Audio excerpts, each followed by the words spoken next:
Magandang araw, no, higit sa lahat sa ating dakilang Diyos sa inyong lahat, mga kabayan.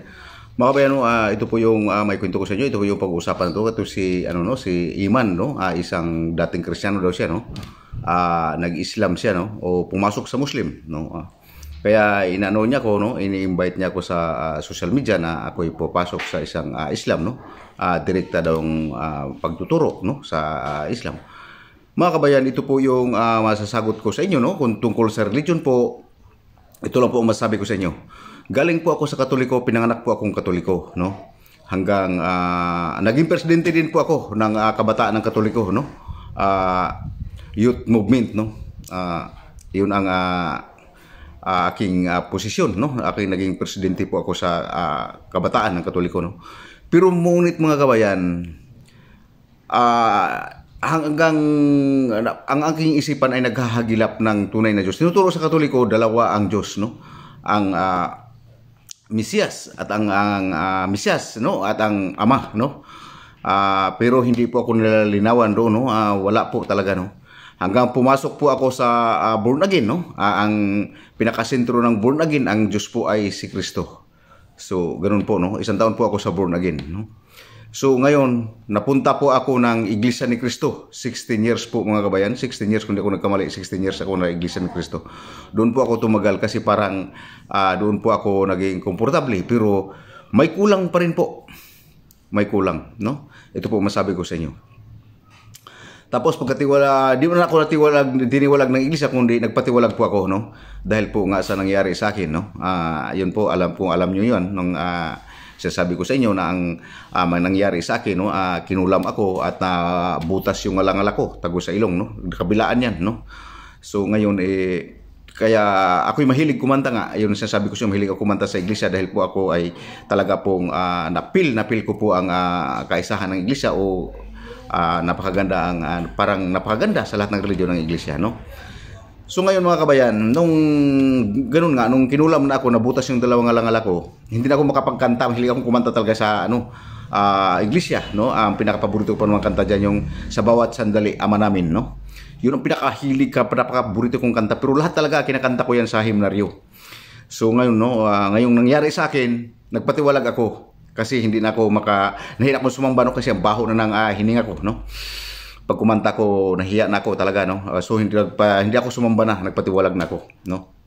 Hindi ako tinitiwalag, nagpatiwalag ako. Sinabi ng mga kapatiran sa iglesia ay pagsubok daw talaga yun, no? Kung hanggang saan yung ano. So hindi po nga talaga, mabuti sana kung maintindihan sa lahat, no? Nga gayan ay pagsubok, no? So nagpatiwalag ako, hindi na ako sumamba. So naglumipat ako sa Islam, no? Kasi mayroon akong kaibigan na Islam, no? Sa Maynila. So nag-Islam ako, no, kasi kinumbinsi ako ng Islam. So sinubukan ko pumasok sa Islam. So isang taon din po ako sa Islam, mga kabayan, no. So wala pa rin po, no, hindi pa rin sa akin komportable, no, kung ang katotohanan, kung bakit laging may kulang, no. Kulang sa iglesia, parang okay siya, okay talaga sa iglesia ni Cristo, no, pero parang may kulang, may kunting kulang, at saka nasabayan pa noong kinulam ako, no. So ganun, no, hanggang sa ngayon nga napunta ako ng isang Islam, no. Nung pagpunta ko sa Islam, isang taon din po akong nagsimba sa Islam diyan sa Marikina, no, at saka doon sa San Mateo, no. Yun po ang masabi ko sa inyo. Ang sa San Mateo po, nagsamba ko doon sa bundok sa San Mateo sa Islam, puro po tausog doon, no. Dito po sa Marikina, sa Tumana, ay puro po Maranao, no. Isang taon ako nagsimba sa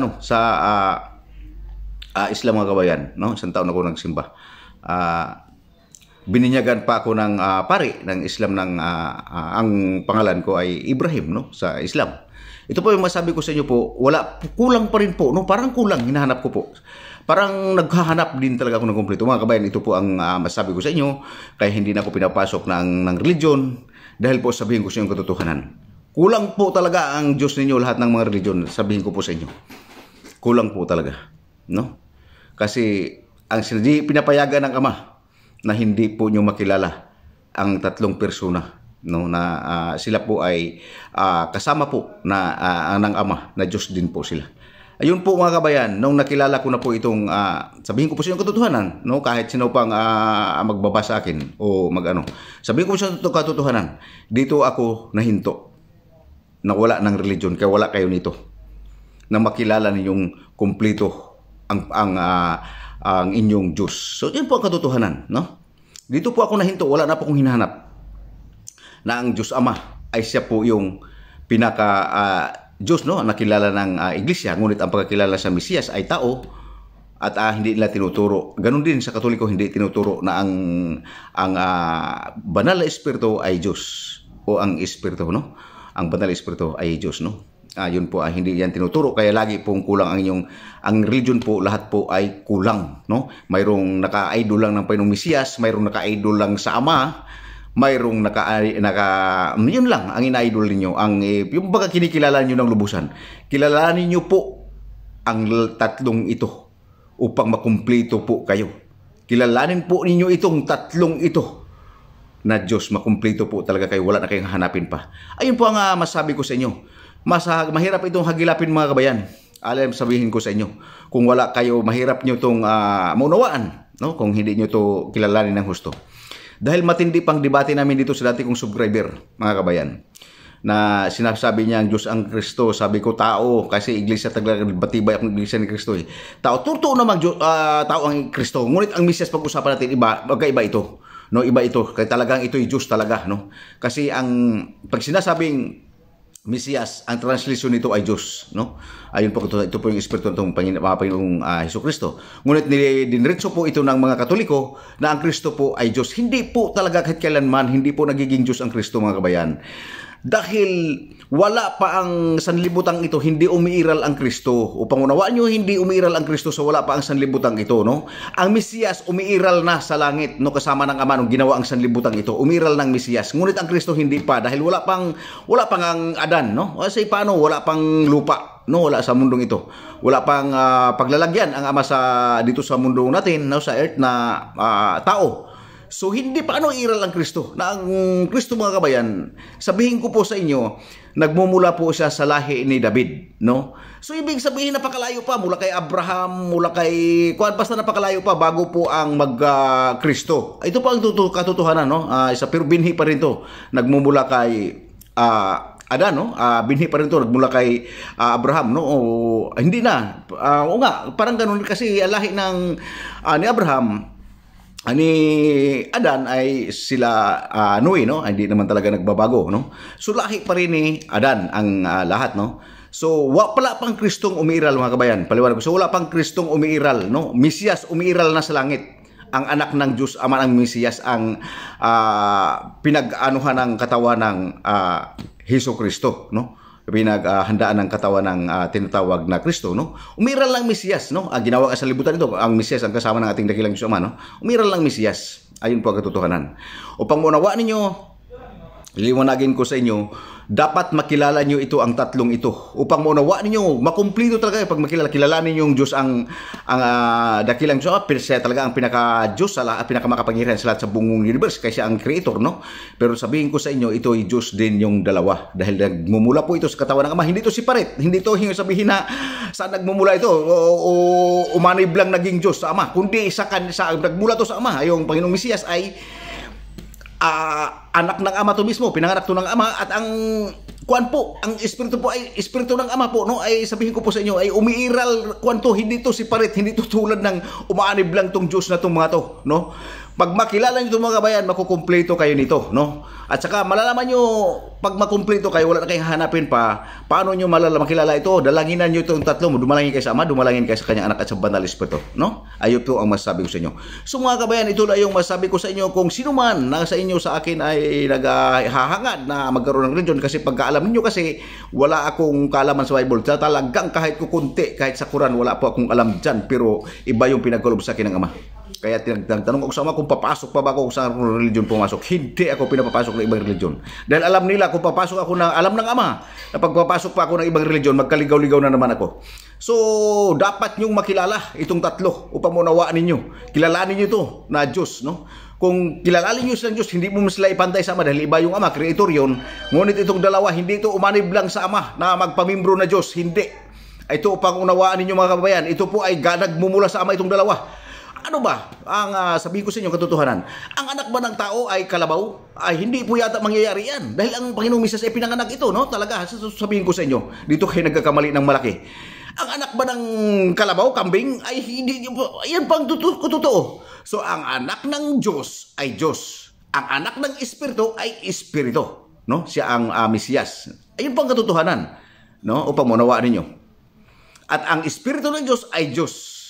Liliwanagin ko po sa inyo upang matigil na po. Yung, di ko alam no, kung sa inyong pagdidebate ay hanap lang kayo ng pera sa Facebook o sa YouTube, ay ako po ay labas po dyan. Dahil di ko po gustong kumita dahil pinagbabawal ng Ama yan. Ay nakatotohanan. Sa YouTube man o sa Facebook, hindi ko yan. Alam mo yung lang pinapapila pa ng Facebook sa akin mga kabayan. At sa kayong sa YouTube, hindi ko talaga pinipila-apan yan dahil pinagbabawal ng Ama yan. Ihayag ko lang po sa inyo ang katotohanan na sinasabi sa akin ng dakilang Diyos Ama. No? Makilala nyo itong kumplito, wala na kayong hanapin pa. Sigurado. Kung kayo Iglesia ni Cristo, lalabas kayo talaga dyan. Kung kikilalanin nyo itong tatlo, lalabas kayo talaga. Kung kayo man ay Katoliko, kikilalanin nyo itong tatlo, lalabas talaga dyan. Dahil ang sinasabi ng Katoliko, sa ngalan, samahan, sa anak at sa Espiritu. No? Pero hindi yan itinuturo na Diyos ang Espiritu. Banal na Espiritu. No? Hindi itinuturo. Kaya kulang. Ayan sabihin ko sa inyo. Upang maliwanagan kayo, kahit saan ako, sanabi ko sa inyo, last na religion ko Islam, pero may kulang pa rin. No? Ayan po ang katotohanan. Upang maunawaan yung mga kabayan. So, ganun po. Gusto nyo makumplito kayo, dalanginan itong tatlo. Dumalangin kayo sa dakilang Diyos Ama. Dumalangin kayo sa ating Panginoong Mesiyas at dumalangin kayo sa banal na Espiritu. Kumplito po kayo mga kabayan. Wala kayo hanaping religion kung saan kayo papasok. Ayun po sabihin ko sa inyo. Ito po yung sabi ko sa inyo, hindi nga ako kung makilala mo itong tatlo, hindi ka napapalipati ng Ama ko sa religion ka ililigaw. Ayun po ang katotohanan upang maunawaan ninyo. No? So, babalik tayo doon sa sinasabi ko sa inyo na si Soriano nasa langit o ang founder ng Adventista na sa langit, sinasabi niyong si Ellen G. White ba yun na ang founder niyan? Hindi po ang founder diyan. Ang asawa ng Ellen G. White, yun ang founder niyan. Yun ang spokesman diyan, si Ellen G. White lang po talaga. Kasi sinasabi ng Ama, hindi po talaga si Ellen G. White ang founder diyan, no? Ang kanyang mismong asawa at may isa pa. No, dalawang lalaki ang founder diyan, no. So, pero ang sasabi niyo babae ang founder ng hindi po ng Adventista, hindi po talaga. Ay sasabihin niyo. So liliwanagin ko lang sa inyo mga kabayan, ito po ay mga sugo po ito no ng Ama, no. Ngunit ito po ay nagreligion kaya po ito po kahit ito po ay ligtas na pero wag niyong ipagpatuloy po yung pagsimbahan. Dahil po ito, bakit kayo nagkakasala? Dahil po ito sa abuluyan, no, nangungulikta kayo ng mga illegal na abuloy, hindi naman karapat-dapat. Dapat pag abuluyan, mga kabayan, dapat tulungan. Yung ibig sabihin, kung mayroon lang dapat tulungan, i-suggest nyo lang sa mga membro. Hindi yung humingi kayo ng tuwing sambal, tuwing simba, abuloy, ganyan. Hindi po, ganun, no? So kung ano lang po yung kailangan, bago po i-suggest sa membro, magtulungan po tayo dahil upang masolve itong problema. So ganun lang po, no? So wala itong korupsyon. Ito po yung masabi ko sa inyo, no? Kasi ayun po ang katotohanan. Diyan po kayo ang lahat ng religion na po nagkasala. Mga kabayan, dito po nagkaroon ng problema kay Soriano. Pero ligtas pa rin siya po mga kabayan. Dahil nag-religion siya. Hindi po itinuturo ng dakilang Diyos ang pag-religion kung hindi po ay ano lang po, no? Pangangaral. Kahit po sa Adventista po, ay siya po ay sugo rin po talaga ang ng Adventista, sugo po. Sa Amerika nga po, siya po ang sugo, ang Adventista po, no? Ngunit po ay dapat nangangaral po sa di sila naggumawa ng simbahan o religion, no? Tuloy-tuloy ang pangaral. Si Soriano din po, yun po ang sugo talaga dito sa Pilipinas. Pangmunawaan nyo na dapat po hindi nagtayo ng simbahan. Kung ano lang po ang kailangan ng mga membro bago po dapat meeting na hingi ng magtulong-tulong o anong dapat isusolve na problema, no, tungkol sa pera. Hindi yung abuloy po, no. Ayun po ang katotohanan dahil pinagbabawal po yan talaga ng dakilang Diyos ang mga abuloy, no. Pinagbabawal po talaga. So mga kabayan, no, hanggang dito na lang po ang masabi ko, no, upang maunawaan ninyo. Ito po ay wag nyo pong ipagpatuloy ang religion sa mga abuloy, sa mga alam naman to ng ng mga Soriano dahil hindi nga gumagawa silang kapilya, nangarkila nga lang kung saan sila magsisimba. Alam nila tong kalakaran nito. Na dahil po to hindi pinahintulutan, dahil po sa abuloy ay si madi pinahintulutan po. Yan, ayan ang katotohanan, no? At ang pagreligion, kundi ipangaral lang po talaga sa Biblia. Yan po ang sabihin ko sa inyo, pero ngunit mga kabayan, 30% lang po ang totoo dyan sa Biblia. No, dapat masumpungan, no? Nasumpungan ng mga Suryano itong 30%. Dahil po ito po sila ay maliligtas, no, at saka itong MC yung Adventista. So mga kabayan, no, hanggang dito lang po, no, magandang araw o magandang hapon sa inyo, higit sa ating dakilang Diyos sa inyo lahat mga kabayan.